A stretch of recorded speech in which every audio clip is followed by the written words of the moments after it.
नमस्कार, आदाब and welcome. This is doctor Aditya and आप लोग देख रहे हो 100 most important question that is our score booster series. आज है day 1 of 19 day 19 day 19 lessons NEET biology, जिसमें हम क्लास 11 के सारे लेसन्स के 100 मोस्ट इम्पोर्टेंट क्वेश्चंस को करने का प्रयास रहेगा।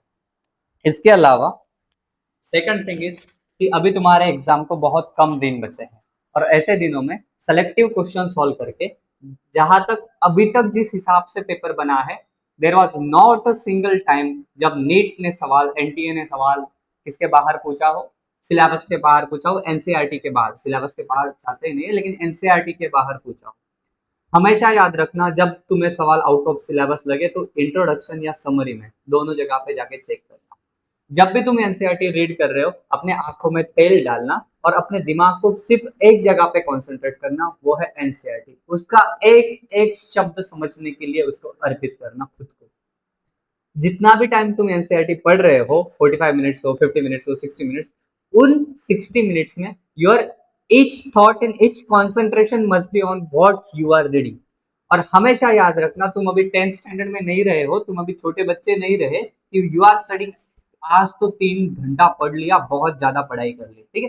दिस इज सो, बहुत कम टाइम है ये। This is so little time to crack an competitive exam like NEET, which is held on national level, and there are n number of students giving the exam and there are only few seats. Like the selection ratio अगर देखा जाए तो कुछ 1-2% के around होगा या उससे भी कम होगा। तो अगर हम ऐसे एग्जाम में अगर बैठ रहे हैं तो अगर कंपटीशन बहुत ज्यादा है, हमें 2-3 घंटा पढ़ के कुछ नहीं होने वाला। इससे रिलेटेड एक लेविस कैरोलस करके एक ऑथर थे, बेसिकली वो मैथमेटिशियन भी थे। उन्होंने एक कोट लिखा था, उन्होंने कहा था कि जो लेजी लोग होते हैं ना, ये बहुत छोटा काम करते हैं और समझते हैं कि इससे मेरी जीत हो जाएगी। बहुत छोटा काम करते हैं, बहुत छोटा टाइम देते हैं और समझते हैं कि यार बहुत कर लिया मैंने, इससे तो हो जाएगा मेरी सारी चीजें। और जो मेहनती लोग होते हैं, जो विनर होते हैं, वो सोचते हैं कि वो बहुत काम करते हैं और फिर भी चिंता करते हैं इस बात की कि कोई मेरे आगे ना निकल जाए, फिर भी चिंता करते हैं इस बात की कि क्या मैं कम कर रहा हूँ या मैंने और बढ़ाना चाहिए, क्या ये जो मेरा काम है ये मैं कम कर रहा हूँ। So focus on giving at least 6 to 8 hours a day, except that for coaching तुम्हारे सेल्फ स्टडी पे जाना चाहिए at least. This is bare minimum. अगर इतना कर पा रहे हो तो अपने हाथ में पेन लेना, साथ में दिमाग लेना और कान में बर्ड्स डाल के सुनना शुरू कर देना। मुझे पता है तुम्हें मोस्ट ऑफ द क्वेश्चंस के जवाब आ रहे होंगे। जब भी जवाब आए खुद से टिक करने की कोशिश करना, क्योंकि this is not the series of physics और chemistry. So it's like there is an question, there are 4 option and you know the answer, I know the answer. So मैं डिटेलिंग में नहीं जाऊंगा, ठीक है। We will do, we will just go through the 100 number of question in very less time, as less time as possible, ठीक है। सो living word की शुरुआत करते हैं। याद रखना, ये सीरीज तुम्हारी जिंदगी बदल देगी। तुम्हारा जो एग्जाम है उसको फोड़ के रखोगे तुम लोग, ठीक है। Most of the question in any in the NEET exam in any year will be from this series. So let's start with day 1। इसी अच्छे नोट पे, इसी स्वीट नोट पे इस सीरीज की शुरुआत करते हैं, that is 100 most important questions for NEET, जिसका है आज day 1, 19 days 19 lessons of class 11 biology, ठीक। देखो, सबसे पहले यहाँ पे तुम्हें टॉपिक वाइज क्वेश्चन मिलेंगे जो एनसीईआरटी के हर एक टॉपिक है उसमें से, ठीक है। Let's start. सबसे पहला सवाल है व्हाट इज लिविंग। तुम्हें इस सवालों के जवाब खुद से देने हैं, ठीक है। जितने भी जवाब तुम लोगों को आ रहे होंगे खुद से जवाब करने की कोशिश करना है। The characteristics of growth include increase in mass. Increase in mass growth की कैरेक्टरिस्टिक्स है, बिल्कुल sir. Increase in number of individual, बिल्कुल। जब ग्रोथ हो रही होती है तो नंबर ऑफ इंडिविजुअल भी बढ़ते हैं, तो both and B is the answer. Ability to reproduce और ग्रोथ का कोई संबंध है क्या? बिल्कुल नहीं है, ठीक है। Plants growth through out the life by which method, कौन से मेथड से plant through out the life क्या करते रहते हैं? ग्रो होते रहते हैं। तो सेल डिफरेंशिएशन की वजह से नहीं, सेल डिफरेंशिएशन की वजह से नहीं, किसकी वजह से? सेल डिवीजन की वजह से, ठीक है। Growth in unicellular organism can be observe. Unicellular organism में हम ग्रोथ हो रही है उनमें, ये कैसे पता लगा सकते हैं? सेल का नंबर काउंट करके। देखो, सेल का नंबर काउंट करके हम पता लगा सकते हैं क्या? अगर सेल बढ़ रही है साइज में तो क्या होगा, हो सकता है कि उनमें डिवीजन हो जाए और एक से दो सेल बने। बिल्कुल sir. Analysing the amount of nutrient absorb by living organism, बिल्कुल नहीं sir. Growth can not B observe, unicellular organism में ग्रोथ ऑब्जर्व नहीं हो सकता, बिल्कुल ऐसा अशक्य ही है। हम न्यूट्रॉन प्रोटॉन तक जाके देख रहे हैं चीजों को, तो ग्रोथ को तो ऑब्जर्व कर ही सकते, तो ये भी गलत हुआ। Simply counting the number of cells under the microscope during in vitro culture, ठीक है। नंबर ऑफ सेल्स को काउंट करके भी हम पता लगा सकते हैं, मास ऑफ कल्चर सेल्स से नहीं पता लगा सकते। Simply counting the number of cells, cells के कितने नंबर्स बने हैं। यूनिसेलुलर ऑर्गेनिज्म है, उसमें ग्रोथ होगी तो उसका डिवीजन होगा, डिवीजन होगा तो नंबर ऑफ सेल्स क्या होंगे, बढ़ेंगे। So counting the number of cells under the microscope in vitro, ठीक है। फिर हमने इन विट्रो और इन विवो में डिफरेंस पता होगा तुम्हें। इन विट्रो यानी लैब में होने वाला, इन विवो यानी बॉडी में होने वाली कोई भी चीज। दैट इज इन विट्रो मतलब आर्टिफिशियली हम लोग कर रहे, इन विवो मतलब नेचुरल लोकेशन पे हो रहा। Fourth question is in majority of higher animals and plants reproduction and growth are. देखो अभी यहाँ पे इन्होंने खेला, क्या खेला सर, जो एनसीईआरटी की लाइन है वो लोअर प्लांट्स एंड एनिमल्स में बात करते हैं, और यहाँ पे क्या किया उन्होंने, हायर एनिमल्स और प्लांट्स में लिखा। तो म्यूचुअली एक्सक्लूसिव इवेंट्स होते हैं क्या, तो हाँ होते हैं सर। सिनोनिमस होते हैं क्या, सिनोनिमस मतलब क्या, हायर एनिमल्स है। हम हमारे बॉडी में जब ग्रोथ होती है तो रिप्रोडक्शन भी होना जरूरी है क्या, बिल्कुल नहीं है सर। ये किस में होता है, लोअर प्लांट्स एंड एनिमल्स में होता है। So it is a mutually exclusive event. Synonymous नहीं है, synonymous even during in vitro, बिल्कुल नहीं, ठीक है। So mutually exclusive is the answer.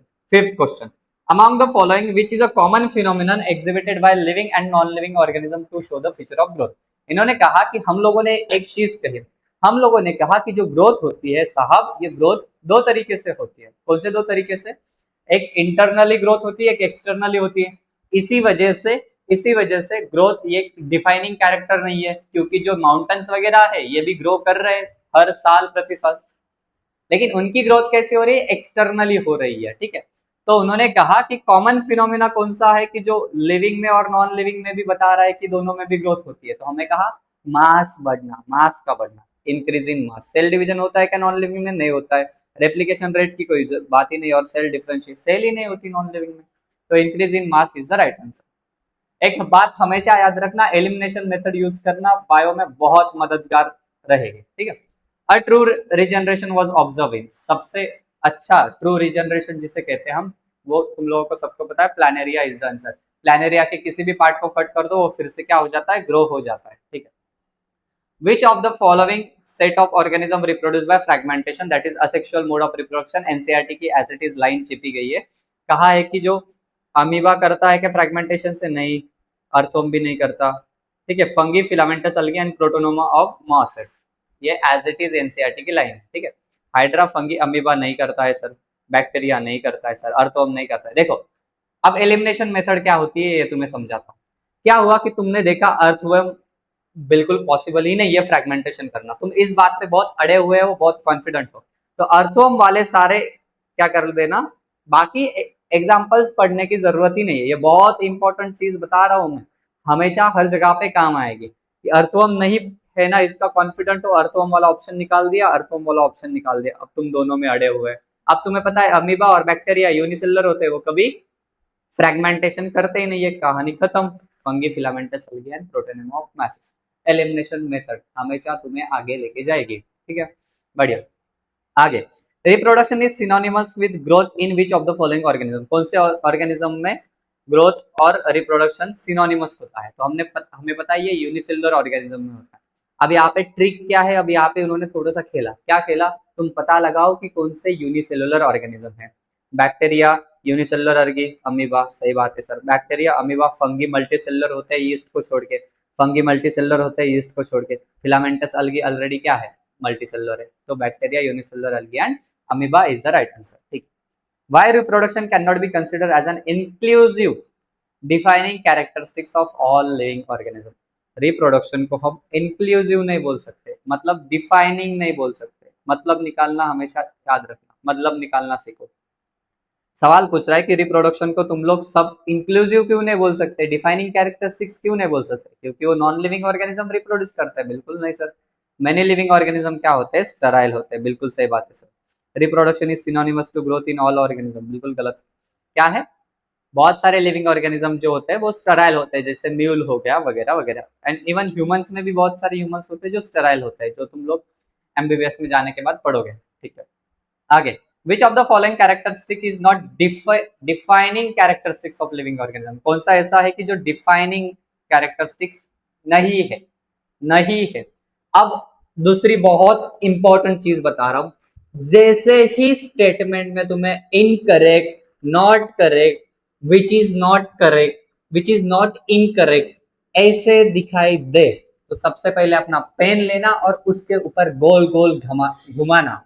इससे क्या होता है सर, इससे तुम्हारे सबकॉन्शियस में ये चीज जाती है कि तुम्हें नॉट करेक्ट ढूंढना है, विच इज नॉट इनकरेक्ट ढूंढना है, यानी करेक्ट ढूंढना है, ठीक है। ऐसे छोटे ये होते हैं सिली मिस्टेक, और सिली मिस्टेक अवॉइड करने का यही बेस्ट तरीका है, अपने हाथ में पेन लो, उस पर घुमाओ, ठीक है। विच of the following characteristic is not a defining, not a defining character of living organism, कौन सा डिफाइनिंग नहीं है? ग्रोथ डिफाइनिंग नहीं है, ग्रोथ डिफाइनिंग है क्या? बिल्कुल नहीं है सर, तो ये भी हो गया। Which is of the following is not defining character? Growth and reproduction, बिल्कुल सही बात है। रिप्रोडक्शन भी सही बात है। ग्रोथ एंड मेटाबॉलिज्म, तो ग्रोथ है लेकिन मेटाबॉलिज्म नहीं, तो ऑप्शन डी इनकरेक्ट है, बाकी तीनों भी करेक्ट है। नॉट अ डिफाइनिंग कैरेक्टर, ठीक है। तीनों भी करेक्ट है, तीनों में से कौन सा भी कर लो तो सही ही है, ठीक है। हो सकता है एक आधे बार सवालों के मल्टीपल ऑप्शन भी हो, ये एनटीए कर दिया, हम लोगों ने कर दिया तो कोई बड़ी बात नहीं है, क्योंकि तुम लोग एक सवालों पे टिके होंगे, ऐसे टिक किया होगा, ठीक है, कोई दिक्कत नहीं। एक ऑप्शन पे समझ रहे हो ना मैं क्या कह रहा हूँ? तुम लोग बारीकियां ढूंढना सीखो, इसमें तीनों भी ऑप्शन बरोबर है, उनसे A B and C. D वाला गलत है क्योंकि इसमें मेटाबॉलिज्म लिखा हुआ, ठीक। Metabolism can be best define as, metabolism को कैसे डिफाइन करते हैं? तो एनसीईआरटी की लाइन है, इसको मैं अलग स्टेटमेंट पढ़ूंगा नहीं, बाकी वाले the process in which chemical is form, chemical destroyed नहीं, सम टोटल, एनसीईआरटी की लाइन है, the sum total of all chemical reaction occurring in body is called metabolism. Metabolism क्या होता है? हमारे बॉडी की हर एक सेल में जितने भी रिएक्शंस चल रहे हैं, उन सारे रिएक्शंस को अगर हम एक साथ मिलाते हैं तो we call it as metabolism, ठीक है। In which of the following metabolic reaction can take place? Metabolic reaction कहाँ पे होते हैं? लिविंग ऑर्गेनिजम्स में होते हैं, बिल्कुल सही है सर। नॉन लिविंग ऑर्गेनिज्म में होते हैं, नॉन लिविंग ऑर्गेनिज्म होते तो मेटाबॉलिज्म क्या होता? इनडेफिनाइट कैरेक्टरिस्टिक्स होता, लेकिन हमें पता है वो डेफिनाइट कैरेक्टरिस्टिक्स है। किसी भी कैरेक्टर को हम डेफिनाइट कैरेक्टर कब बोलते हैं? जब वो सारे के सारे लिविंग ऑर्गेनिज्म शो कर रहे हैं लेकिन एक भी लिविंग ऑर्गेनिज्म में नहीं है, तो हम उसको क्या बोलते हैं? डेफिनाइट बोलते हैं। तो मेटाबॉलिज्म डेफिनाइट है तो नॉन लिविंग में शो होगा क्या? बिल्कुल नहीं। सेल फ्री सिस्टम में शो होगा क्या? सेल फ्री सिस्टम में शो होगा, यानी सेल नहीं है वहां पे मेटाबॉलिज्म हो सकता है क्या? तो इन विट्रो हो सकता है। कहाँ पे हो सकता है? In vitro. हमने क्या किया? इन विट्रो यानी लैब में ये किया, तो A and C is the right answer, so D is the option, both A and C. Question number 40 पे आगे बढ़ते हैं। क्वेश्चन नंबर 14 पढ़ना। Consciousness is defining property of living organism. Consciousness क्या है? कॉन्शियसनेस यानी क्या? हमारे इन्वायरमेंट में जो बदलाव हो रहा है उसको हम कुछ ना कुछ रिस्पॉन्स कर रहा है, कि ऐसे करके जब मारा मैंने जोर से तो तुम्हारी आंखें बंद हो जाए, ठीक है, या मैंने पकड़ के टॉर्च मारी तुम्हारे आंखों पे तो तुम्हारी आंखें बंद हो जाएगी, इसको हम क्या कहते हैं? Response to stimulus, that is consciousness. Consciousness क्या है? लिविंग ऑर्गेनिज्म की डेफिनेट कैरेक्टरिस्टिक्स है। ऐसा क्यों पूछ रहे? Photoperiod affect reproduction in seasonal breeders, बिल्कुल सही है। सीजनल ब्रीडर्स जो होते हैं प्लांट्स भी और एनिमल्स भी, अब इसको बहुत हाईलाइट कर लेना, इसको क्या कर लेना? हाईलाइट, ये बहुत इंपॉर्टेंट चीज है कि फोटो पीरियड प्लांट्स में भी और एनिमल्स दोनों में भी अफेक्ट करता है उनका क्या? रिप्रोडक्शन। सीजनल ब्रीडर्स जो होते हैं प्लांट्स और एनिमल्स, इनमें फोटो पीरियड क्या करता है? उनके रिप्रोडक्शन पे इम्पैक्ट डालता है। अब फोटो पीरियड क्या होता है? तो कुछ ऐसे प्लांट्स होते हैं, एनिमल्स होते हैं जिनको ज्यादा दिन चाहिए कंपेयर टू नाइट, कुछ होते हैं जिनको ज्यादा नाइट चाहिए कंपेयर टू दिन, और कुछ डे न्यूट्रल होते हैं। तो अगर दिन ज्यादा बड़ा हो रहा है या दिन छोटा हो रहा है उसके हिसाब से उनका रिप्रोडक्शन क्या होता है? अफेक्ट होता है। Plant respond to external factors like temperature and light, बिल्कुल सही बात है। टेम्परेचर और लाइट को क्या करते हैं? प्लांट रिस्पॉन्स करते हैं। सनफ्लावर देख लो, ठीक है, लाइट की तरफ जाता है, ठीक है सर। स्टोमाटा का ओपनिंग और क्लोजनिंग होना टेम्परेचर पे डिपेंड करता है, ठीक है, कितना ओपन हो रहा है कितना क्लोज हो रहा है। ह्यूमंस खुद के बारे में अवेयर है, हालांकि इसको हम सेल्फ कॉन्शियसनेस कहते हैं, लेकिन ये भी अंडर द कॉन्शियसनेस ही आता है। So all of the above is the right answer, ठीक है। Higher level of organisation emerges for, higher level of organisation जो होते हैं वो कहाँ से आते हैं? टिश्यू से बनते हैं, हार्ड टिश्यू से, लेकिन देखो लेवल ऑफ ऑर्गेनाइजेशन जब भी आए तो याद रखना सेल्स होते हैं, बहुत सारे सेल्स साथ में आते हैं तो क्या बनाते हैं? टिश्यू, टिश्यू बनाते हैं सर। बहुत सारे टिश्यूज साथ में आकर ऑर्गन बनाते हैं, ऑर्गन साथ में आके ऑर्गन सिस्टम्स बनाते हैं, इस तरीके से की चीजें होती है। सो हायर लेवल कहाँ से बनते हैं, इंटरेक्शन अमॉन। अब सेल्स में भी क्या होना चाहिए, सेल्स में सेल ऑर्गेनेल्स के बीच में एक दूसरे के साथ इंटरेक्शन होना चाहिए। और कुछ है क्या देखते हैं, मॉलिक्यूलर कंस्टिट्यूएंट नहीं, नन ऑफ द अबव है, interaction among the cell organelle is the right answer. Organelle के बीच में इंटरेक्शन हो रहा है तब सेल फॉर्म हो रही है, सेल्स के बीच में इंटरेक्शन हो रहा है तब टिश्यू फॉर्म हो रहा है, टिश्यू के बीच में इंटरेक्शन हो रहा है तो ऑर्गन, ऑर्गन कोऑर्डिनेटली काम कर रहे हैं तो ऑर्गन सिस्टम बन रहे हैं, ठीक है। Hierarchy of biological organisation in living being can be represent. अब ये बहुत बढ़िया सवाल है। सब सेलुलर सही है, सेलुलर सही है, इंडिविजुअल सही है, पॉपुलेशन सही है, बिल्कुल सही है, ठीक है। देखो एटॉमिक सही है, मोलिकुलर सही है, सेलुलर सही है, tissue, organ, organ system, individual. अभी मैंने बताया सेल से आगे, और सेल से आगे क्या, सेल के पहले क्या आता है, सबसे पहले एटम्स, एटम साथ में आके मॉलिक्यूल्स बनाए, मॉलिक्यूल साथ में आके क्या बनाया, सेल बनाए, सेल टिश्यू, टिश्यू से ऑर्गन, ऑर्गन से ऑर्गन सिस्टम और फिर इंडिविजुअल। तो ये दोनों भी ऑप्शन सही है, लेकिन हमें मोस्ट करेक्ट फाइंड आउट करना होता है। जब there will be certain times जब सवालों में दिए हुए ऑप्शन सही होंगे, लेकिन तुम्हें अपने सवालों का सबसे सही आंसर क्या है ये चूज करना पड़ेगा, ठीक है। That is option number B. आगे बढ़ो। Biodiversity can be best define as, biodiversity को कैसे डिफाइन कर सकते हैं, तो हमने कहा बायोडाइवर्सिटी क्या होता है, एनसीईआरटी की, फिर से एनसीईआरटी की लाइन है, number of, number and types of organism, वही पहली चीज है, occurrence of the number and types of organism. Species and ecosystem नहीं, variety of life in ecosystem नहीं, टोटल जीन्स वगैरह नहीं, occurrence of the number and types of organism, ये NCERT की लाइन है, हमेशा याद रखना, एनसीईआरटी के लाइन के बाहर जाना नहीं, ठीक है। The number of species that are known and describe are ranges between, number of species जो है, जो हमें पता है और जो हम डिस्क्राइब कर चुके हैं, ये फिर से एनसीईआरटी की लाइन है, आंसर इज 1.7 टू 1.8 मिलियन, ठीक है। Standardising the name of living organism is known as, अगर किसी लिविंग ऑर्गेनिज्म का हम नेम पता कर रहे हैं, नाम पता कर रहे हैं, तो इसको हम क्या कहते हैं, आइडेंटिफिकेशन कहते हैं साहब, क्लासिफिकेशन थोड़ी होता है। नॉमेनक्लेचर के, सॉरी टैक्सोनॉमी के 5 स्टेजेस है, सबसे पहले क्या करना, डिस्क्रिप्शन करना, फिर आइडेंटिफिकेशन, फिर क्या आता है क्लासिफिकेशन, फिर क्या आता है नॉमेनक्लेचर, ठीक। सबसे पहले क्या होता है, सबसे पहले हम क्या करते हैं इसमें, डिस्क्रिप्शन करते हैं, description, identification, nomenclature, classification, description, identification, classification और फिर नॉमेनक्लेचर, इस तरीके से 4 स्टेजेस है किसके, टैक्सोनॉमी के, ठीक है। ICBN stands for international code for botanical nomenclature, international, Indian code नहीं, international code for botanical nomenclature, ठीक है। ICGN ZN stands for International Code for Zoological Nomenclature, international नहीं, international code for zoological, naming नहीं, naming नहीं, ठीक है। Organism are given scientific name because, organism को scientific नाम क्यों दिया गया, क्योंकि हर एक ऑर्गेनिज्म को एक ही नाम हो, क्योंकि एक ही नाम बार बार ना यूज किया जाए। Desire, desire name of organism, ऐसे थोड़ी है कि किसी पर्टिकुलर ऑर्गेनिज्म को तुमने कहा मुझे तो इसको मुझे तो इसको कोई पर्टिकुलर नाम कहना है, ठीक है, तो गोलू कहना है इसको, तो ये शब्द यूज नहीं कर सकते किसी भी ऑर्गेनिज्म के लिए, तो both A and B is the right answer. According to binomial nomenclature, scientific name of organism consist of, scientific name 2 चीजों से बना होता है, हमें पता है, स्पेसिफिक एपिथेट पहले आता है, दूसरा जेनेरिक नेम आता है, सही बात है क्या, अरे गलत बात कह रहे हो सर आप, सबसे पहले क्या आता है, जीनस आता है, फिर स्पेसिस आता है, बोथ एंड बी, 24 का सी इज द राइट आंसर, ठीक है। 25 द बायोनॉमियल नॉमेनक्लेचर सिस्टम किसने दी थी, बायोनॉमियल नॉमेनक्लेचर सिस्टम किसने दी थी, कैरोल लिनियस था, क्या उसका नाम, कैरोलस लिनियस था, ठीक है, थोड़ा सा खेला गया बस, ठीक है।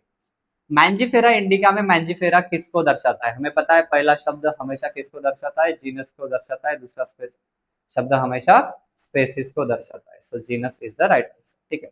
Scientific names are printed in, scientific name printed किसमें होते हैं, किसमें होते हैं, अगर तुम प्रिंट करवा रहे हो तो वो इटैलिक्स में प्रिंट करते हैं, बिल्कुल, और कौन से लैंग्वेज से आए गए हैं, तो लैटिन लैंग्वेज से, ठीक है, जर्मन फ्रेंच से नहीं आते, ठीक है,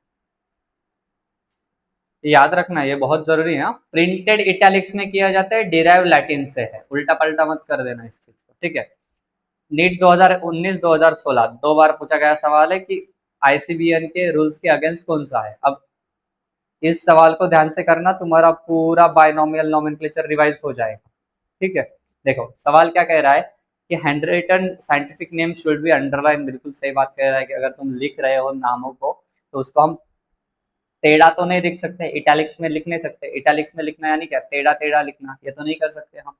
ये कब कर सकते हैं, जब हम प्रिंट कर रहे हैं तो हाथों से लिख रहे हैं तो उसको क्या करना, अंडरलाइन। ठीक है। Every species should have generic name and specific epithet, बिल्कुल सही बात है। अभी अभी हमने कहा कि जीनस पहले आता है फिर स्पेसिस आता है।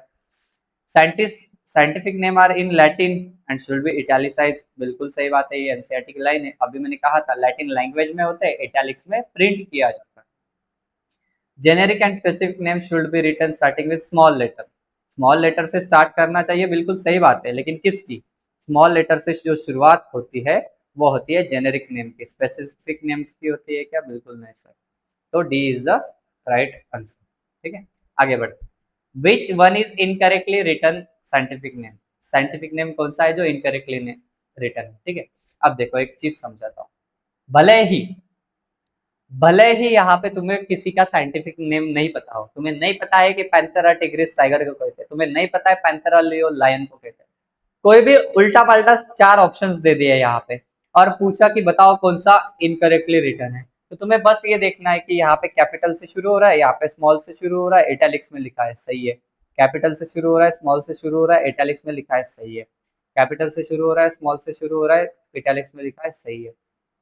कैपिटल से शुरू हो रहा है, कैपिटल से शुरू हो रहा है, कैपिटल से शुरू हो रहा है, गलत है, खत्म। तुम्हें लेना देना ही नहीं है कि किसी ऑर्गेनिज्म का ये नाम हो। तुम्हें अब तुम ऐसे सारे ऑर्गेनिज्म के नाम थोड़ी ना लर्न करोगे, समझ रहे हो मैं क्या कह रहा हूँ। बस साइंटिफिकली कौन सा सही है कौन सा गलत है इतना ढूंढना है। बायोनॉमियल नोमेनक्लेचर में नाम अगर ऑथर का लिखना है तो कहाँ पे आता है, तो हम क्या करते हैं, सबसे पहले ऐसा जीनस का नाम लिखते हैं इस तरीके से, फिर स्पेसिस का नाम लिखते हैं कुछ इस तरीके से, ठीक है, और फिर उसके बाद लिखते हैं क्या, उसको अंडरलाइन करते हैं, ठीक है, और फिर लिखते हैं साइंटिस्ट का नाम, जैसे तुम्हारा नाम लिखते हैं गोलू, उसको अंडरलाइन। समझ में आया, ठीक, बढ़िया, आगे बढ़ो। इसकी शुरुआत कैपिटल से की जाती है, याद रखना, ठीक है। Select the correctly written name with scientific name of mango which was first described by Carolus Linnaeus. तो कार और लिन ऐसे दो दो यूज नहीं कर सकते, यहाँ पे साइंटिस्ट का नाम ही नहीं लिखा हुआ, mangifera indica Linn is the right answer, ठीक है, बढ़िया। नीट 2019 का सवाल, ठीक है, वेरी गुड। आगे 32, the process by which anything is group into convenient categories based on some easily observable character. Observable character के बेसिस पे अगर हम क्या कर रहे हैं, कैटेगरीज को ग्रुप कर रहे हैं, तो उसको हम क्या कहते हैं, क्लासिफिकेशन कहते हैं, सीधी सीधी सी बात, ठीक है। 33 नंबर का क्वेश्चन तुम्हें रीड करने के लिए टाइम देता हूँ, 33 34 रीड कर लो और पता लगा।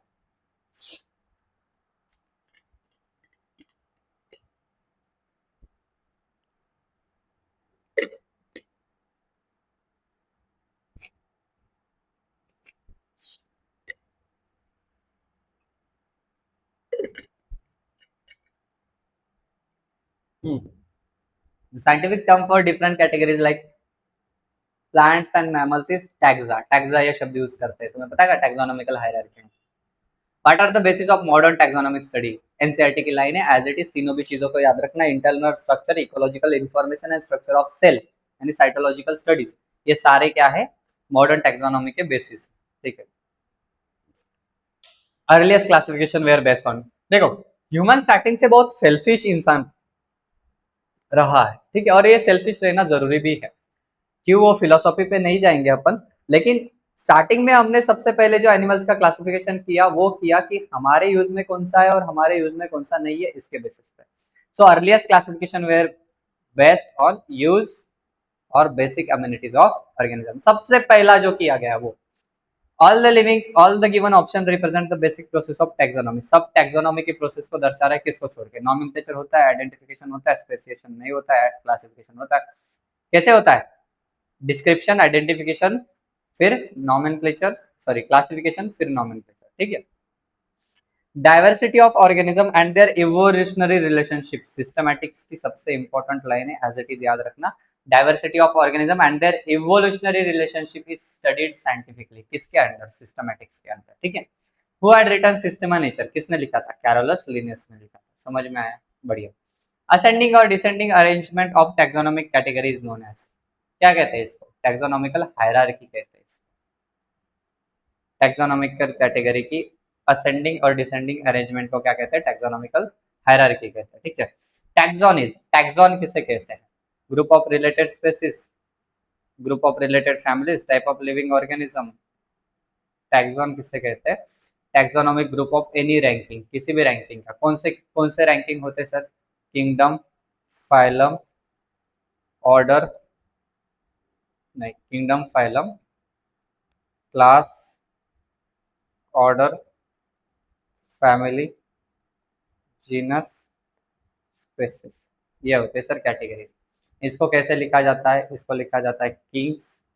अगर तुम्हें याद रखना है तो ये स्टेटमेंट याद कर सकते हो। Kings Paul cried out for good soup. अगर ये स्टेटमेंट यूज करते हो तो तुम्हारे सारे टैक्सोनॉमिकल कैटेगरीज क्या हो जाता है? याद हो जाता है। ठीक है, ठीक है। टैक्सा और टैक्सॉन में क्या फर्क है? तो हमें पता है टैक्सॉन ये शब्द सिंगुलर होता है, टैक्सा ये प्लूरल होता है। तो टैक्सा क्या है? being plural form of taxon. ठीक। What is the basic unit of classification? Species है। स्पेसीज सबसे बेसिक है। स्पेसीज से ऊपर जीनस, फैमिली वगैरह वगैरह शुरू होने लगता है। ठीक है। Species is consider as, species को क्या कहते हैं? सबसे बेसिक है ना, वही। सो लार्जेस्ट टैक्सॉन है क्या? लार्जेस्ट टैक्सॉन तो किंगडम है। स्मॉलेस्ट टैक्सॉन है क्या? बिल्कुल सही sir, smallest taxon of taxonomy या फिर classification B. Individual of which taxa can interbreed freely, freely interbreed कौन कर सकते हैं? स्पेसिस कर सकते हैं। फैमिली, फैमिली वाले एक दूसरे के साथ ब्रीड कर सकते हैं क्या? नहीं कर सकते। जीनस, जीनस ब्रीड कर सकते हैं? नहीं कर सकते। हालांकि वो ब्रीड करके क्या हो सकता है, उनका बच्चा बन सकता है। जैसे हमने लायन और किसका पढ़ा था? टाइगर का। किसको क्या कहते हैं? उसको लाइगर कहते हैं। ठीक है। तो और डोंकी और इसमें होता है हॉर्स में, तो उसको क्या कहते हैं? म्यूल कहते हैं। तो पॉसिबल तो है, लेकिन फ्रीली इंटरब्रीड करना मतलब क्या? वो फर्टाइल ऑफस्प्रिंग बना पाना। और फर्टाइल ऑफस्प्रिंग बना पाता है कौन? सिर्फ स्पेसिस बना पाता है। ठीक है। स्पेसिस कौन सी है? तो देखो, कैपिटल कैपिटल कैपिटल निकाल दो, हमें पता है स्पेसिस को कैसे लिखा जाता है, स्मॉल लेटर से। तो ये होते हैं कुछ, क्या होता है? Common sense. हमें एक एके सर थे पढ़ाने के लिए, एके सर हमेशा कहते हैं कि कॉमन सेंस कॉमन नहीं होता। ये है उसका जवाब। ठीक है, कि क्या है, पूछ क्या रहे? स्पेसिस पूछ रहे हैं और साइंटिफिकली लिखा है तीनों को भी। अब हमें नहीं पता है कि स्पेसिस कौन सी होती है, लेकिन हमें पता है कि स्पेसिस को अगर साइंटिफिकली लिखना है तो स्मॉल लेटर से ही शुरुआत करनी पड़ेगी। तो इनको इलिमिनेट कर दिया, अभी बताया मैंने elimination method, and we come to the right option. ठीक है, आगे। सोलेनम ट्यूबरसम में पहला शब्द क्या दर्शाता है और दूसरा शब्द क्या दर्शाता है? सोलेनम जीनस को दर्शाता है और ट्यूबरसम स्पेसिस को दर्शाता है, genus and species. Solanum and Panthera अभी हमें नहीं पता है, फिर से बता रहा हूं, हमें नहीं पता है कि कौन क्या है, लेकिन हमें पता है कि अगर स्पेसिस का नाम लिखना है तो वो स्मॉल लेटर से शुरुआत होनी चाहिए। एक भी नहीं हो रहा है, तो ये दोनों क्या आएंगे? Genus, genus. ठीक, common sense is not a common thing. ठीक है। Choose the organism which does not belong to genus solanum. Solanum को कौन सा ऑर्गेनिज्म बिलोंग नहीं करता है? तो मैंने इसकी ट्रिक मैंने मेरे टाइम पे यूज की थी, पोटोबा, एक मराठी शब्द है। ठीक है, पो से पोटैटो, टो से टोमेटो, बी से ब्रिंजल में याद रखता हूँ। ठीक है, bottle gourd, gourd is the right answer for this. तो तुम, अगर तुम्हारे पास कोई ट्रिक होगी तो बढ़िया, नहीं होगी तो ये याद रख सकते हो। ठीक, बढ़िया। अब group of related genera is called. Genera जब साथ में आते हैं तो क्या बनती है? फैमिली बनती है सर, बिल्कुल बढ़िया, एकदम अच्छी सी फैमिली बनती है। For naming different families in taxonomy क्या किया जाता है? एनिमल्स के फैमिली की एंड आइडिया से होते हैं, बिल्कुल सही सर। प्लांट फैमिलीज के एसी से होते हैं, बिल्कुल सही, ए सी ई ए ई से। ठीक है। Both vegetative and reproductive features are taken as the basis of plant classification. Plant को जब क्लासिफाई करते हैं तो वेजिटेटिव और रिप्रोडक्टिव फीचर्स दोनों को भी समझा जाता है। So all of the above is the right answer. यहाँ पे हमारे 50 सवाल होते हैं खत्म। इसके बाद के सेकंड लेक्चर में हम करेंगे आगे के बचे हुए 50 most important question. I hope यहाँ तक तुम्हारी बहुत सारी चीजें जो है वो कवर हो गई है। ठीक है, लिविंग वर्ड की। इसी तरीके से एनसीईआरटी पढ़ो, क्वेश्चन सॉल्व करो, एनसीईआरटी पढ़ो, क्वेश्चन सॉल्व करो। अगर इस तरीके से कर रहे हो, और ये होती है तुम्हारी क्वेश्चन सॉल्व करना, तुम्हारा एक्टिव रिविजन होता है। मैंने कहा कि मैं एनसीईआरटी के हर एक लाइन से एक सवाल उठाऊंगा, एनसीईआरटी के हर एक लाइन को हम टच करेंगे इन सो इम्पोर्टेंट क्वेश्चन में। ठीक है, सो इसमें तुम्हारा आधे से ज्यादा लेसन क्या हो गया, अभी प्रिपेयर हो गया। ठीक है, तो मिलते हैं अगले लेक्चर में अगले 51 टू 100 क्वेश्चंस के साथ। तब तक के लिए have a nice day, bye bye. पढ़ते रहना, बहुत जरूरी है। और थोड़ा थोड़ा काम करके ये मत समझना कि तुम बहुत सारी चीजें कर रहे हो, बहुत सब कुछ कर लिया तुम लोगों ने। ठीक है, हमेशा विनर माइंडसेट के साथ जीना है। ठीक है, कि तुम कितना ज्यादा पढ़ाई कर सकते हो, कितना ज्यादा डेडिकेटली इस चीज को तुम दे सकते हो, how much obsessed you are with adding that prefix doctor in front of your, ठीक है। Bye bye, have a nice day.